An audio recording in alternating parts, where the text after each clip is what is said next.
China's jet fuel exports have dropped sharply, triggering a supply crunch across the Asia-Pacific. Shipments fell nearly 40% month-on-month in March, and the impact is now spreading across the region.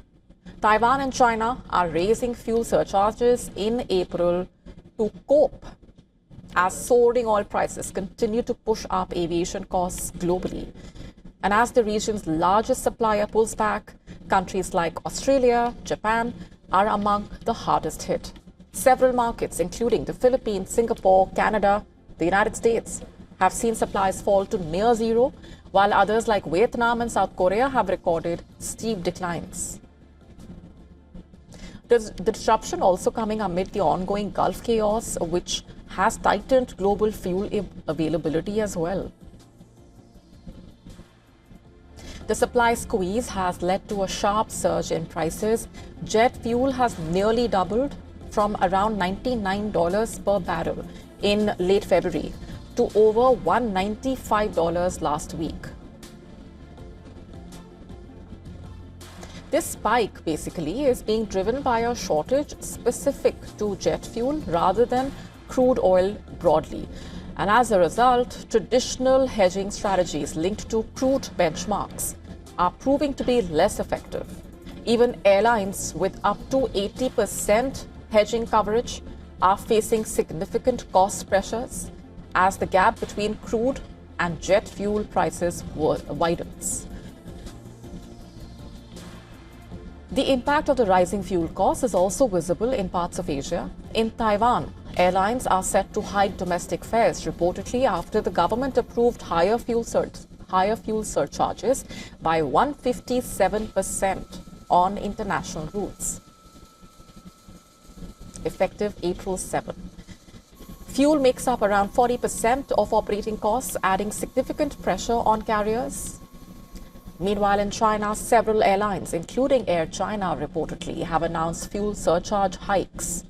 On domestic routes, passengers will pay an additional 60 yuan on short-haul flights, reportedly, and 120 yuan on longer routes starting this weekend. This move's coming as soaring oil prices continue to push up aviation costs globally. In Australia, concerns are particularly acute, with reserves falling below 30 days and heavy reliance on imports also exposing the vulnerabilities.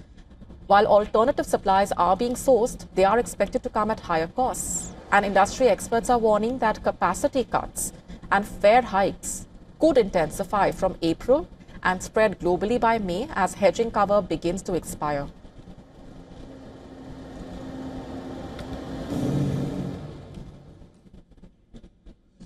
And for more on this, our correspondent Dimitri Bras getting us this report from Taipei. Take a look. Taiwan's aviation authority just announced fuel surcharges will jump 157% starting April 7th, right after the holidays.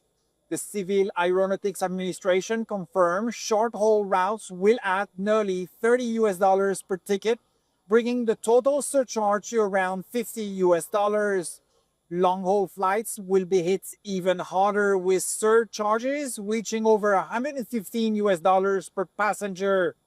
The culprit is clear. Since the war on Iran closed the Strait of Hormuz, Brent crude has surged over 60%. Fuel now accounts for roughly 40% of airlines' operating costs, and carriers say they simply cannot absorb the difference anymore. Domestic routes will also see an average increase of around $3, though the government will subsidize offshore island connections. What we don't know yet is exactly when those domestic hikes begin. What we know is that a geopolitical flashpoint thousands of miles away is now reshaping whether you can afford to fly later this year. This is Dimitri Bras in Taipei for TVBS World Taiwan.